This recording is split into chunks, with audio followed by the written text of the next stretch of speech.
Hello student, welcome to my class and please subscribe my channel for further notification. Okay, next अब मेरा next topic है DNA replication. ठीक है, DNA replicate क्यों होती है, डीएनए रेप्लिकेट किस कंडीशन में होती है और डीएनए रेप्लिकेशन कैसा होता है, उसके बाद किस तरह की सेल्स बनती है. आज हम इस चैप्टर में इस को जानेंगे. ठीक है, डीएनए रेप्लिकेशन सबसे पहली बात है कि डीएनए रेप्लिकेट क्यों हो रही है. ठीक है, तो डीएनए रेप्लिकेट क्यों होती है, क्योंकि जो हमारा जो यूकेरियोट्स जितने भी होते हैं उनमें क्या पाई जाती है, सेल्स पाई जाती है और सेल्स के अंदर क्या होते हैं, क्रोमोसोम.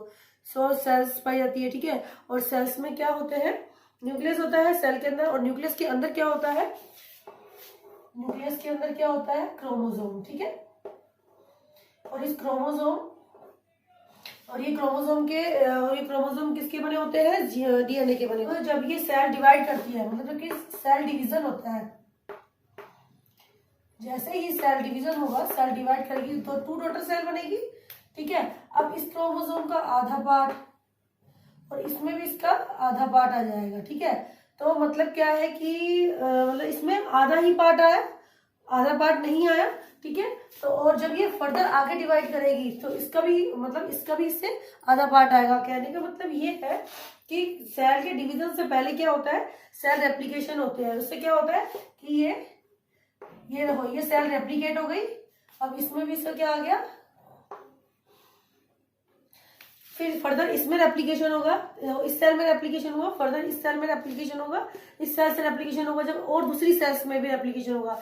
तो सेल डिवीजन से पहले क्या होता है, सेल का जो होता है सेल डिवीजन से पहले सेल रेप्लिकेशन बहुत जरूरी होता है. सेल रेप्लिकेशन होगा तभी हमारे शरीर के प्रत्येक बॉडी में जितनी भी सेल्स होती है उसमें डीएनए की मात्रा बराबर मात्रा में रहे, इसलिए क्या होता है, डीएनए का रेप्लिकेशन होता है. ठीक है, तो इसलिए डीएनए रेप्लिकेशन जरूरी होता है. तो ये डीएनए जो रेप्लिकेशन हुआ वो क्या हुआ कि पेरेंटल सेल से क्या बन रहा है, पेरेंटल सेल से क्या बन रहा है, 2 डॉटर सेल, जो कि एक दूसरे की क्या होती है, आइडेंटिकल, मतलब एक जैसी होती है, सेम. तो उसे क्या बोलते हैं, डीएनए रेप्लिकेशन. तो DNA replication is the biological process in which make the two daughter cell, मतलब कि identical copies with the help of the parental cell. ठीक है, तो ये होता है डीएनए रेप्लिकेशन.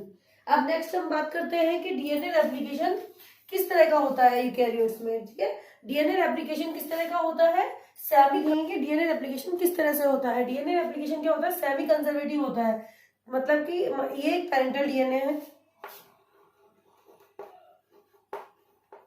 ठीक है, अब ये सेल रेप्लिकेट हो रही है, ये डीएनए रेप्लिकेट हो रहा है. इससे क्या हुआ, जो डॉटर का डीएनए है उसमें क्या हुआ, आधा आधा तो कंजर्व हो गया और आधा क्या हुआ, नया बना. ये नई जो चेन बनी, ये जो नई चेन बनी है ये है न्यू डीएनए, और ये वाला डीएनए कौन सा है, ओल्ड डीएनए. ठीक है, तो जो न्यू डीएनए बना है, मतलब इस डीएनए ने जो रेप्लिकेट किया है, आज हम इसके बारे में पढ़ेंगे कि जो नई चेन है किस तरह से फॉर्मेशन होता है एंजाइम पे, इसमें कौन कौन से एंजाइम काम आते हैं. ठीक है, फर्स्ट है हेलिकेज. ठीक है, सेकंड है डीएनए पॉलीमरेज, थर्ड है प्राइमेज, फोर्थ है, ठीक है, थर्ड है प्राइमेज, फोर्थ है लाइगेज. ओके, ये 4 जो एंजाइम होते हैं वो डीएनए रेप्लिकेशन में काम आते हैं. अब इनका काम क्या होता है, देखो हेलिकेज ये unzipping enzyme, this is called as unzipping enzyme. ठीक है, डीएनए पॉलीमरेज ये बिल्डर एंजाइम होता है.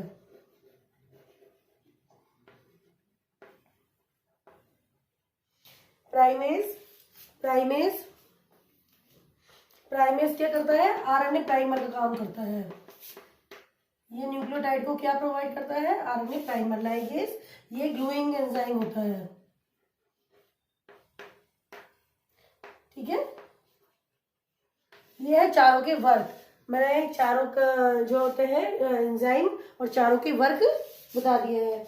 नेक्स्ट है हमारी मैकेनिज्म कैसे होती है। मैकेनिज्म से पहले कि इसमें जो डीएनए होता है कैसे, जो डीएनए होता है कैसे रेप्लिकेट होता है, या पहले उसकी कैसे कॉइलिंग होती है, डीएनए की स्ट्रक्चर कैसी होती है, पहले हम इसके बारे में जानेंगे।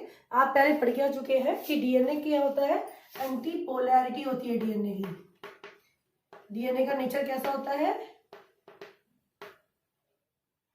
एंटी पोलैरिटी होती है, ठीक है। बीच में क्या होता है? इस बीच में इस न्यूक्लियोटाइड के हाइड्रोजन बॉन्ड होते हैं। ये आपने पहले पढ़ रखा है। हाइड्रोजन बॉन्ड किस किस के बीच होते हैं? नाइट्रोजन बेस के बीच होते हैं, जो कौन कौन से होते हैं? एडेनिन, थाइमिन, गुआनिन और साइटोसिल, ठीक है। ये चार चीज होती है। एडेनिन थाइमिन के साथ, गुआनिन साइटोसिल के साथ 3 हाइड्रोजन बॉन्ड से जुड़ा हुआ होता है, ठीक है। तो ये इसके जो इसके नाइट्रोजन बेस है, ठीक है। एंटी पोलैरिटी पता लग गई आपको कि एक तो अगर एक न्यूक्लियोटाइड 5' to 3' होता है तो दूसरा न्यूक्लियोटाइड किस तरफ होता है? 3' to 5 उस चीज। और इस हाइड्रोजन बॉन्ड की वजह से ये एक दूसरे से जुड़े हुए होते हैं, ठीक है। ये हो गया इसका anti polarity nature of DNA. देखो जैसे कि आप जानते हैं कि डीएनए में जो होता है एडेनिन थाइमिन से और गुआनिन साइटोसिन से 3 बॉन्ड जुड़ा होता है।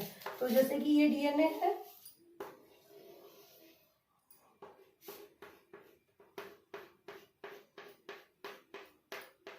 ठीक है। तो डीएनए होता है, इसको एडेनिन और थाइमिन वाला सीक्वेंस पहचानता है। सबसे पहला स्टेप होता है कि ओरिजिन ऑफ द रेप्लिकेशन को पहचानना, ठीक है। वो कौन सा एंजाइम करता है? हेलिकेज एंजाइम करता है। तो हेलिकेज एंजाइम क्या करता है कि देखो जो जहां पर भी न्यूक्लियोटाइड में एडेनिन और थाइमिन, मतलब कि जहां पर भी न्यूक्लियोटाइड में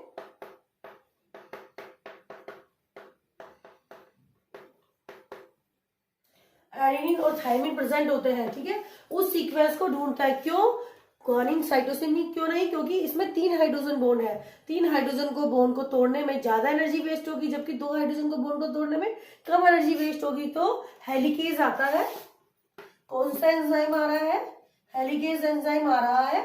और क्या करता है? पूरे डीएनए सीक्वेंस में वो वाली सीक्वेंस ढूंढता है जहां जहां पर भी एडेनिन और थाइमिन की सीक्वेंस होती है, ठीक है।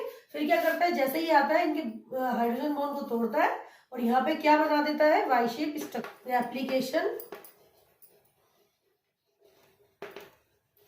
फोक होता है ये, ठीक है। और जहां पे इसने सीक्वेंस को, जो ये वाली सीक्वेंस है, ये वाली सीक्वेंस क्या कहलाएगी? ओरिजिन ऑफ रेप्लिकेशन, ठीक है। एक बार फिर से बता देती हूँ कि इसमें क्या हुआ है। देखो आपको पता ही है कि डीएनए में एडेनिन थाइमिन के साथ 2 हाइड्रोजन बॉन्ड जुड़ा हुआ होता है। तो जब हम डीएनए की बात करें तो डीएनए में जहां होता है हेलिकेज एंजाइम आता है डीएनए के पास, और क्या करता है? उस वाली सीक्वेंस को ढूंढता है जिस सीक्वेंस में एडेनिन और थाइमिन वाली सीक्वेंस प्रेजेंट होती है। जहां ये वाली सीक्वेंस प्रेजेंट होती है, जहां पर ये हेलिकेज जाता है, उसे कहते हैं ओरिजिन ऑफ रेप्लिकेशन, ठीक है। और जैसे ही सीक्वेंस जाता है हाइड्रोजन बॉन्ड को तोड़ देता है, मतलब डीएनए ऐसे है, उसके बाद डीएनए ऐसे खुल जाता है। तो ये वाई शेप स्ट्रक्चर बनी। इसको क्या बोला है उसने? रेप्लिकेशन फोक बोला है, ठीक है। अब ये तो हो गया। अब क्या होता है?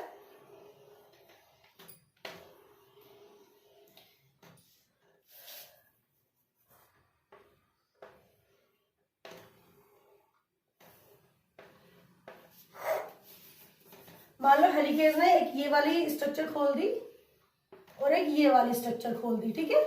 यहाँ पे क्या बन गया? रेप्लिकेशन बबल,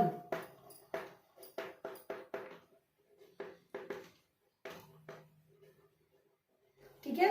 अब क्या होता है कि देखो जब हमने रेप्लिकेशन बबल बना दिया, हो सकता है इनके बीच में फिर से वो हाइड्रोजन बॉन्ड बन जाए, ठीक है। इन स्टैंड, अभी तो ये स्टैंड अलग अलग है, हो सकता है कि हाइड्रोजन बॉन्ड के बीच में फिर से बन जाए और ये फिर से एक दूसरे से ट्विस्ट हो जाए। तो इस ट्विस्टिंग को रोकने के लिए जो होता है एक एंजाइम होता है प्रोकैरियोट में अलग होता है, यूकैरियोट्स में अलग होता है, ठीक है। प्रोकैरियोट्स में वो कौन सा एंजाइम होता है, गायरेज, उसको यूकैरियोट में बोलते हैं टोपो आइसोमरेज। ये दोनों जो ये प्रोकैरियोट और यूकैरियोट के एंजाइम होते हैं, इनका वर्क क्या होता है, इनके बीच में ये देखना कि इनके बीच में ये ट्विस्टिंग नहीं हो, ठीक है, ये अलग अलग रहे। तो वो सब काम कौन करता है, प्रोकैरियोट में तो गायरेज करता है एंड यूकैरियोट में टोपो आइसोमरेज करता है, ठीक है। अब देखो खुलने के बाद हमारी स्ट्रक्चर कुछ इस तरह से लगती है, ठीक है। ये हाइड्रोजन बॉन्ड है, देखो ये इसको खोल दिया। अब हमारी जो डायरेक्शन होती है, देखो पूरा जो बबल्स होता है वो इस तरह बनता है, फिर यहाँ पर डीएनए होता है, ठीक है।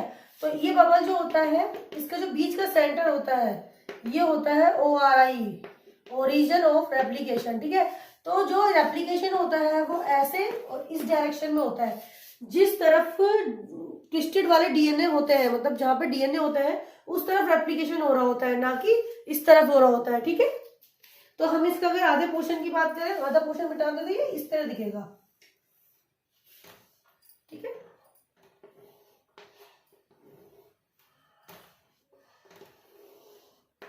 ये है ये इसकी रेप्लिकेशन फोक और ये इसका ORI है, ठीक है।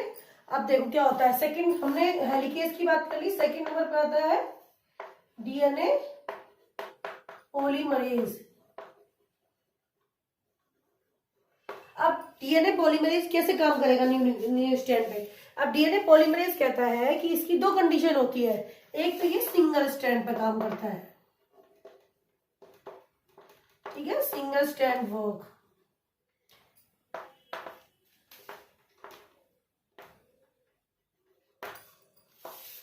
एक ये काम करता है 5' to 3' डायरेक्शन में, ठीक है। ये है डीएनए पॉलीमरेज की दो शर्त होती है, एक वो सिंगल स्ट्रैंड पे काम करेगा, हमारे दो स्ट्रैंड कैसे है, सिंगल है, ठीक है, सिंगल स्ट्रैंड पे काम करेगा। एक वो कौन सी डायरेक्शन में काम करेगा, 5' to 3' डायरेक्शन में। तो हमारी ये वाली डायरेक्शन कौन सी, 5' to 3' डायरेक्शन में, ठीक है। तो दोनों ही इसकी फुलफिल होती है। अब देखिए क्या होता है, डीएनए पॉलीमरेज आता है, अब उसको ये नहीं पता कि उसे नई न्यूक्लियोटाइड कहाँ से बनानी है, ठीक है, वो ये रिकॉग्नाइज नहीं कर पाता है। तो इसमें थर्ड एक एंजाइम आता है पॉलीमरेज, प्राइमेज, ठीक है।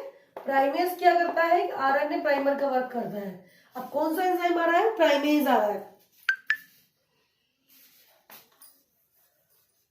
प्राइमेज क्या करता है कि जहां पे हमारी डायरेक्शन होती है 3', यहाँ पे क्या करता है, प्राइमर ऐड कर देता है, ठीक है। अब ये जो प्राइमर है ये क्या कहलाता है, प्राइमर। ये किसका होता है, आरएनए का, ठीक है। अब ये जो प्राइमर है ये क्या होता है, डीएनए पॉलीमरेज के लिए एक सिग्नल का वर्क करता है। अच्छा, अब पता लग जाता है डीएनए पॉलीमरेज को कि अच्छा सिग्नल आ गया, मतलब मुझे यहाँ से वर्क करना है। तो डीएनए पॉलीमरेज क्या होता है, देखो हमारी 5 to 3' डायरेक्शन है, मैंने आपको बताया था एंटी पोलैरिटी, 5', 3', 3', 5', ठीक है। अब डीएनए पॉलीमरेज की शर्त ये होती है कि वो 5' to 3' पे वर्क करेगा, ठीक है। अगर मैं मानूं कि डीएनए पॉलीमरेज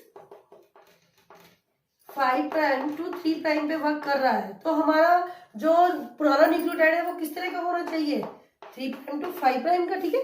जब भी तो वो वर्क करेगा तो हमारा जो ऊपर का स्टैंड है 3' to 5' है, तो यहाँ पे उसको कोई दिक्कत नहीं आएगी।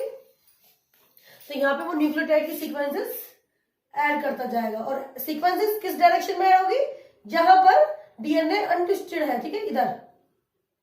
ये मान लो इसकी सीक्वेंस है ना, ये हमारा बन गया स्टैंड। ये जो स्टैंड होता है ये होता है लीडिंग स्टैंड,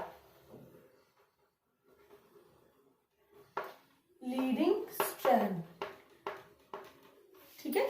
ये वाला स्टैंड क्या कहलाया हमारा, लीडिंग स्टैंड। यहाँ पे आरएनए प्राइमर लगा हुआ है अभी।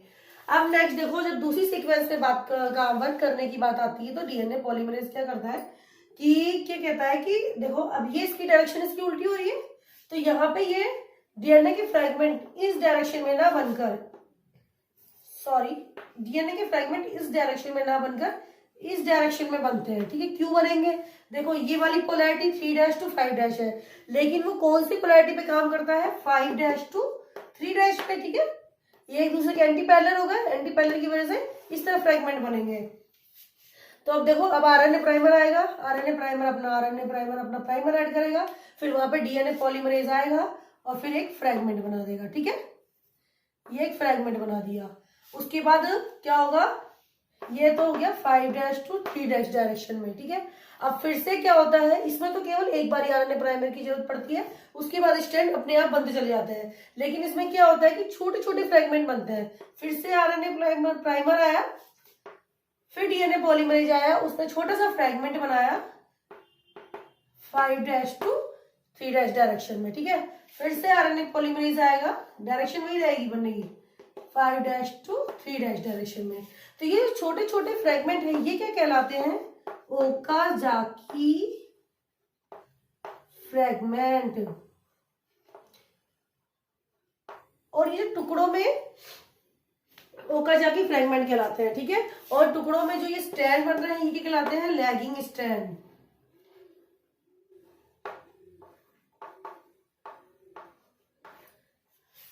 दो एंजाइम का हमने वर्क पढ़ लिया। उसके बाद क्या कहता है डीएनए पॉलीमरेज? डीएनए पॉलीमरेज कहता है कि मुझे अपने स्ट्रैंड में आरएनए के स्ट्रैंड नहीं चाहिए, तो वो क्या करता है?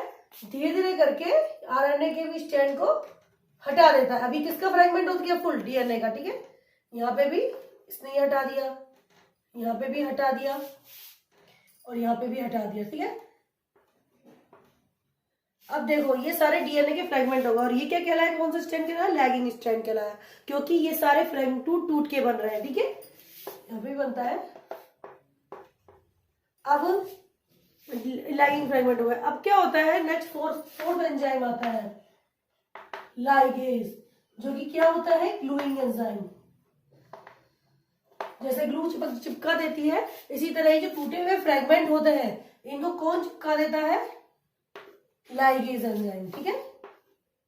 यहाँ पे कौन काम करता है? Ligase enzyme. अब लाइगेज एंजाइम में सारे स्ट्रैंड चिपका दी, ठीक है। इसी तरह एक नई न्यूक्लियोटाइड बनती हुई चली जाती है, ठीक है। इसी तरह ही डीएनए रेप्लिकेशन होता है। देखो अब इसमें भी नई न्यूक्लियोटाइड की सीक्वेंस बन रही है, इसमें भी नई न्यूक्लियोटाइड की सीक्वेंस बन रही है, ठीक है। तो ये है हाउ, तो इस तरह होता है डीएनए रेप्लिकेशन। एक बार इसको फिर से समराइज कर लेते हैं, ठीक है। इसमें कौन कौन से एंजाइम काम आते हैं? Helicase, DNA polymerase,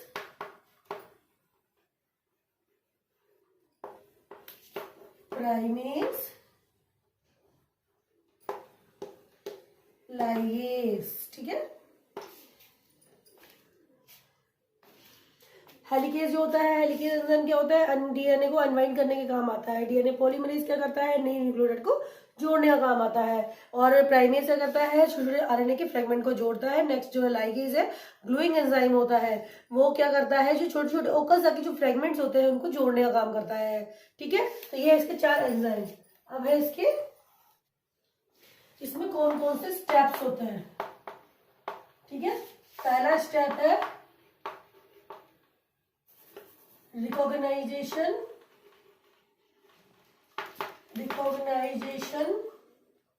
of ORI, ठीक है। सबसे पहले क्या होता है? डीएनए रेप्लिकेशन में जो होता है हेलिकेज एंजाइम आता है। हेलिकेज एंजाइम क्या होता है? रिकॉग्नाइज करता है कि जहां से हमारा ओरिजिन ऑफ रेप्लिकेशन स्टार्ट होता है उसको रिकॉग्नाइज करता है। सेकंड है अनवाइंडिंग द डीएनए, ठीक है। उसके बाद क्या होता है? जैसे ही वो रिकॉग्नाइज करता है उसके हाइड्रोजन बॉन्ड टूट जाते हैं और डीएनए क्या हो जाता है? अनवाइंड हो जाता है, ठीक है। तीसरा है formation of lagging and leading strand, ठीक है। उसके बाद क्या होता है कि जो लैगिंग और लीडिंग स्ट्रैंड होते हैं, लीडिंग स्ट्रैंड वो होते हैं जो बिल्कुल सीक्वेंस में होता है, मतलब प्रॉपर न्यूक्लियोटाइड में होता है, लेकिन लैगिंग स्ट्रैंड क्या होता है, जो टूट टूट के बनते हैं, ठीक है, डीएनए के वो फ्रेगमेंट जो टूट टूट के बनते हैं वो कहलाते हैं लैगिंग स्ट्रैंड करते हैं। चौथा है removal of RNA primer.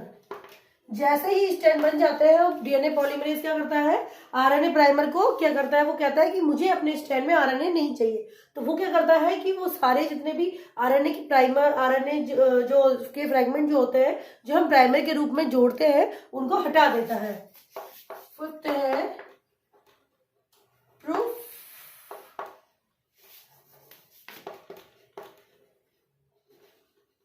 Reading and DNA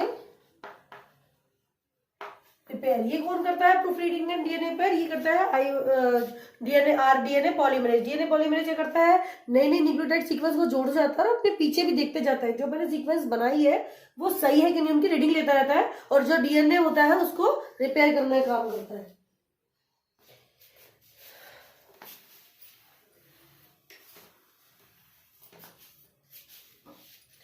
sixth है formation of two new identical DNA strand।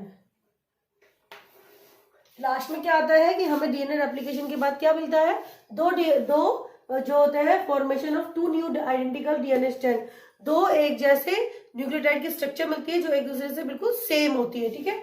मतलब कि डीएनए रेप्लिकेशन में क्या हुआ, ये डीएनए है, हमने इसको रेप्लिकेट कराया तो हमें दो एक जैसे न्यू आइडेंटिकल डॉटर सेल मिली, ठीक है। तो ये होता है डीएनए रेप्लिकेशन। Thank you.